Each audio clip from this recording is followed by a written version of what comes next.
सम्मानित साथियों, अपने इस चैनल का नाम है द्रोण कोइराला वैदिक एंड ज्योतिष। इस जैसा चैनल का नाम है वैसे ही गुण होने चाहिए। आपको पता है इस चैनल का नाम है वैदिक एंड ज्योतिष, तो वैदिक का तात्पर्य हुआ वेद से संबंधित। 18 पुराण लें, चाहे आप उपनिषद की बात करें, चाहे गीता हो, चाहे रामायण हो, ये सभी वेद से संबंधित होने के कारण से हम इनको वैदिक कह सकते हैं। इसलिए इस चैनल के माध्यम से पिछले जितने भी वीडियो आए हैं, चाहे वो वेद स्तुति से संबंधित हो, चाहे वो विष्णु सहस्त्र नाम से संबंधित हो, चाहे हिंदू किसको कहते हैं इससे संबंधित हो, ये सभी वैदिक थे। वेद से संबंधित विषय इस चैनल के माध्यम से आपने सुना था और आगे भी इस प्रकार की वेद से संबंधित बातें, वैदिक बातें चलती रहेंगी। आज बहुत लंबे समय से इस चैनल में जो लोग ज्योतिष की बातें देखना और सुनना चाह रहे हैं, उनके लिए एक नया विषय लेकर के मैं आया हूँ। ज्योतिष का मुहूर्त प्रकरण। मुहूर्त प्रकरण में यात्रा प्रकरण कि यात्रा किस दिशा में यात्रा करने के लिए हमें कौन कौन सी विषयों का विशेष ध्यान रखना पड़ेगा। चंद्रमा किधर हो, कौन सा बार हो, योगिनी किधर हो और काल राहु किस साइड में होना चाहिए और दिशाशूल किस प्रकार से हम विचार करें। यात्रा वो नहीं जो हम दैनिक करते हैं। जैसे मान लीजिए आपकी सर्विस दिल्ली में लगी हुई है और सिरसा से आप दिल्ली की तरफ जा रहे हैं, तो पूर्व दिशा जा रहे हैं। ये नहीं है कि आपने दैनिक उसका मुहूर्त देखना है। आप विशेष किसी कार्य को लेकर के, विशेष सफलता के लिए कहीं आप जाते हैं, तो उस जाने के लिए हम यात्रा के मुहूर्त देखते हैं, यात्रा के प्रकरण देखते हैं, कौन सा बार होना चाहिए, कौन सी तिथि होनी चाहिए, ये सारी बातों का विचार किया जाता है। तो जब भी हम यात्रा का मुहूर्त देखते हैं, आप नोट कर लीजिए, 4 चीज़ विशेष रूप से देखना होता है। एक चंद्रमा, दूसरी योगिनी, तीसरा काल राहु, चौथा दिशाशूल। तो सबसे पहले हम चंद्रमा की बात करेंगे। चंद्रमा के विषय में पंचांग में, दैनिक जो पंचांग होते हैं या कैलेंडर होते हैं, उन कैलेंडरों में और पंचांगों में ये लिखा होता है कि आज 10 मई 2020 को चंद्रमा कौन सी राशि में है। बस आपने वो पकड़ना है और आपने एक जगह लिख देना है चारों दिशाओं के नाम, पूरब, पश्चिम, उत्तर और दक्षिण। मान लीजिए आज चंद्रमा मेष राशि में है, तो पूरब में 1 लिख दीजिए। वृष राशि में चंद्रमा है तो दक्षिण की तरफ 2 लिख दीजिए। मिथुन राशि में चंद्रमा है तो पश्चिम की तरफ 3 लिख दीजिए। और कर्क राशि में चंद्रमा है तो उत्तर की तरफ लिख दीजिए। इस प्रकार से 1 2 3 4 5 6 7 8 9 10 11 12 पूरब, दक्षिण, पश्चिम, उत्तर लिख करके, पूरब में 1 रख करके क्रम से आप लिखते जाइए। 12 राशियां आप लिख देंगे। इससे ये पता चल जाएगा कि मेष, सिंह और धनु 1 5 9 राशि में चंद्रमा होगा तो चंद्रमा की स्थिति पूरब में होगी। इसी प्रकार आपके पंचांग में या कैलेंडर में चंद्रमा को वृष राशि, कन्या राशि और मकर राशि में लिखा होगा तो समझ लीजिए चंद्रमा की स्थिति दक्षिण दिशा की ओर है। इसी प्रकार अगर आपके पंचांग में या कैलेंडर में चंद्रमा को मिथुन, तुला और कुंभ 3 7 11 में दिखाया होगा तो चंद्रमा की स्थिति पश्चिम में होगी। ऐसे ही आपके कैलेंडर में या पंचांग में चंद्रमा को 4 8 12 यानी कि कर्क, वृश्चिक और मीन राशि में लिखा होगा तो चंद्रमा की स्थिति उत्तर में होगी। इससे ये स्पष्ट हो जाता है कि चंद्रमा किधर है। मान लीजिए आज 10 तारीख को चंद्रमा सिंह राशि में है, यानी कि चंद्रमा की स्थिति पूर्व दिशा में है और आपने कलकत्ता जाना है किसी कार्य से, आज 10 तारीख को कलकत्ता के लिए निकलना है, तो आज सिंह राशि में चंद्रमा है और आपने कलकत्ते की तरफ जाना है। चंद्रमा की स्थिति भी पूरब में है और आपने जाना भी चंद्रमा में है। तो इस चंद्रमा को किस प्रकार से रखेंगे, इसके लिए ज्योतिष की पुस्तकों में संस्कृत में भी श्लोक लिखा हुआ है, जो मैं आपके सामने उच्चारण करके अभी बता रहा हूँ। मेखे च सिंहे धनु पूर्व भागे, वृखे च कन्या मकरे च याम्ये, युग्मे तुलायां च घटे प्रतीच्यां, करकाली मीने दिशि चोत्तरस्यां। दोबारा सुन लीजिए। मेखे च सिंहे धनु पूर्व भागे, तात्पर्य हुआ कि आपके कैलेंडर में मेष, सिंह और धनु में चंद्रमा दिखा रखा है, तो चंद्रमा की स्थिति पूर्व में है। मेखे च सिंहे धनु पूर्व भागे, वृखे च कन्या मकरे च याम्ये।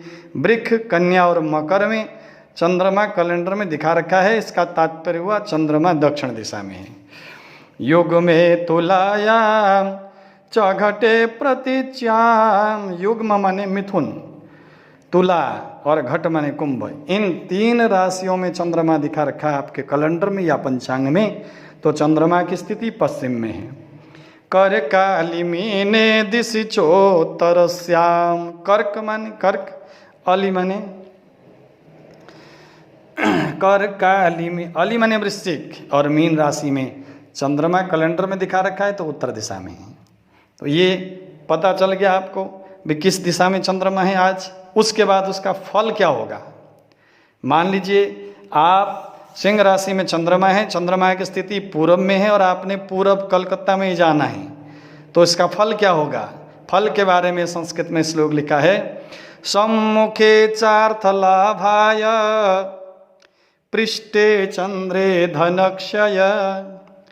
चंद्रमा सम्मुख में हो, सामने हो, तो सम्मुखे चार्थ लाभाय, चंद्रमा सम्मुख में हो, सामने हो, तो अर्थ लाभ होगा, पैसे की प्राप्ति होगी, आर्थिक लाभ होगा, व्यापार में वृद्धि होगी। सम्मुखे चार्थ लाभाय, पृष्ठे चंद्रे धनक्षय। चंद्रमा पृष्ठ में हो, चंद्रमा पीछे हो, यानी आपने आज कलकत्ता जाना है, पूरब की दिशा में जाना है, और चंद्रमा आज पश्चिम में हो, यानी आपके कैलेंडर में चंद्रमा दिखा रखा है मिथुन, तुला या कुंभ, तो पश्चिम में चंद्रमा हुआ। तो पृष्ठे चंद्रे धनक्षय, आपने कलकत्ता जाना है, पूरब में जाना है और चंद्रमा पश्चिम में है, तो पृष्ठ में हुआ, चंद्रमा पृष्ठ में हुआ, पीछे हुआ, तो पृष्ठे चंद्रे धनक्षय, पीछे का चंद्रमा धन का नाशक है। दक्षिणे सुख संपत्ति, चंद्रमा दक्षिण में हो, दाहिने हाथ की ओर, राइट हैंड की तरफ हो। दक्षिणे सुख संपत्ति, दक्षिण में कैसे होगा, जैसे मान लीजिए आज आपने कलकत्ता पूर्व दिशा की ओर जाना है और चंद्रमा वृष, कन्या और मकर, वृष, कन्या और मकर में होता है, तो चंद्रमा दक्षिण में होता है। आपने पूरब में जाना है, चंद्रमा दक्षिण की तरफ है, तो चंद्रमा राइट हैंड की तरफ पड़ गया। तो दक्षिणे सुख संपत्ति, दाहिनी हाथ की ओर चंद्रमा होगा तो सुख और संपत्ति की प्राप्ति होगी। बामे च मरणम ध्रुवम, चंद्रमा बाएं हाथ की ओर हो, चंद्रमा बाएं हाथ की ओर कैसे होगा। आपने आज कलकत्ता जाना है, पूरब दिशा की ओर जाना है, और चंद्रमा आज उत्तर में है, यानी वृश्चिक, कर्क और मीन राशि में चंद्रमा है, तो चंद्रमा बाएं हाथ की ओर हो गया, लेफ्ट हैंड की तरफ हो गया। चंद्रमा यदि आप लेफ्ट हैंड की तरफ करेंगे, बामे च मरणम ध्रुवम, बाएं हाथ की ओर चंद्रमा को आप बामांग करके अगर आप चलेंगे, यात्रा करेंगे, तो मरणम ध्रुवम, निश्चित मृत्यु होगी। मृत्यु का तात्पर्य है 8 प्रकार की मृत्यु होती है। नुकसान होना, अपमानित होना, कार्य सिद्ध न होना, कार्य सिद्ध होने की अपेक्षा आपका तिरस्कार होना, कहीं न कहीं आप अपने आप को अपमानित महसूस कर सकते हैं और यात्रा निरर्थक हो सकता है, यात्रा निष्फल हो सकती है, समस्याएं बढ़ सकती हैं। ये चंद्रमा की स्थिति और चंद्रमा का परिणाम बताया आपको।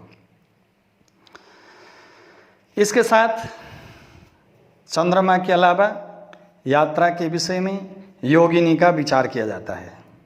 योगिनी क्या है, इसको जानने के लिए आप एक पेज पर जैसे मैंने लिखा है लगातार लिख लीजिए, पू उ अ न द प बा ई। ये दिशाओं के संक्षिप्त नाम हैं। पू माने पूरब, उ माने उत्तर, अ माने आग्नेय, न माने नैऋत्य, द माने दक्षिण, प माने पश्चिम, बा माने वायव्य, ई माने ईशान। पू उ अ न द प बा ई। और जहाँ आपने पू लिखा है वहीं से आप 1 लिख दीजिए, उ में 2, अ में 3, न में 4, यानी कि पू से शुरू कीजिए और क्रमशः 1 से लेकर 8 तक लिख लीजिए।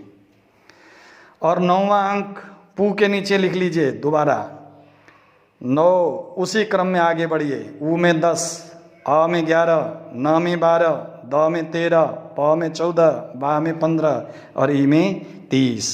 इसका मतलब हो गया पूरब दिशा। ये जो अंक लिखे हैं 1 से लेकर 30 तक, ये तिथियों की संख्या है। 1 का मतलब प्रतिपदा, 2 का मतलब द्वितीया, 3 का मतलब तृतीया, 4 का मतलब चतुर्थी, 5 का मतलब पंचमी, 6 का मतलब षष्ठी, 7 का मतलब सप्तमी, 8 का मतलब अष्टमी, 9 का मतलब नवमी, 10 का मतलब दशमी, 11 का मतलब एकादशी, 12 का मतलब द्वादशी, 13 का मतलब त्रयोदशी, 14 का मतलब चतुर्दशी, 15 का मतलब पूर्णिमा और 30 का मतलब अमावस्या। इस प्रकार से आपने 16 तिथियां क्रम से रख दिया, पू उ अ न द प बा ई। अब आपको पता चल जाएगा प्रतिपदा और नवमी के दिन योगिनी पूर्व दिशा में रहती है।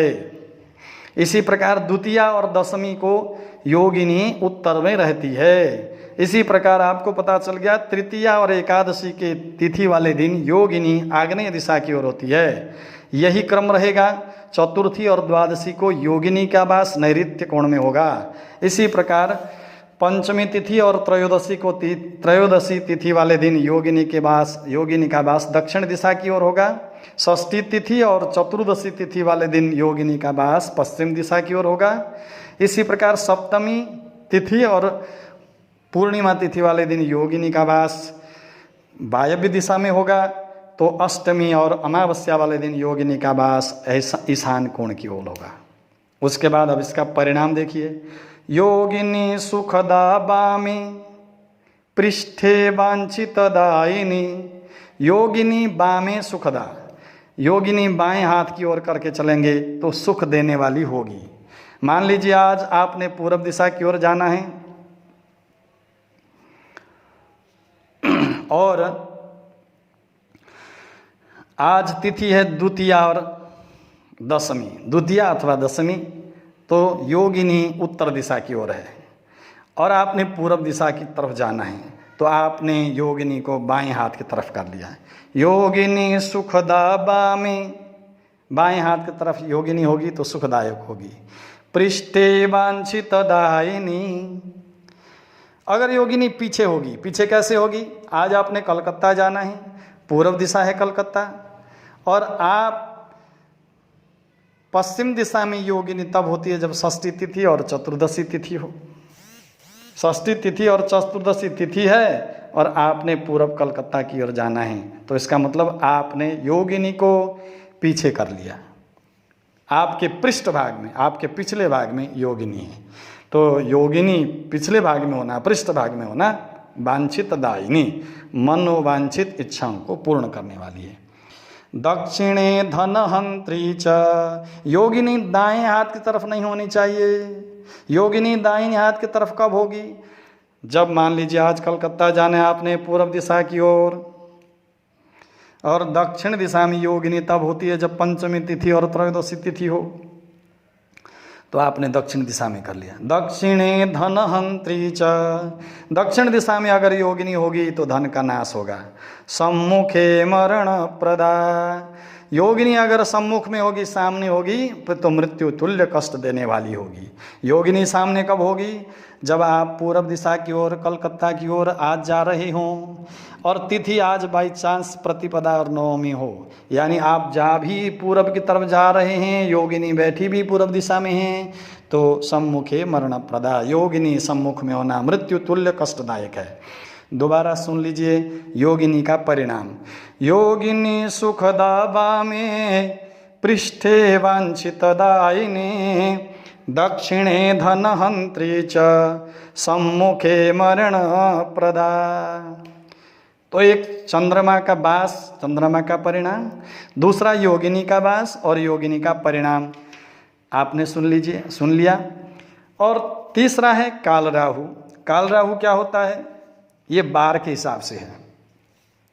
काल राहु के बारे में लिखा है, और कोत्तरे वायु दिशांच सौमे भौमे प्रतिच्यम बुध निर्ऋते च।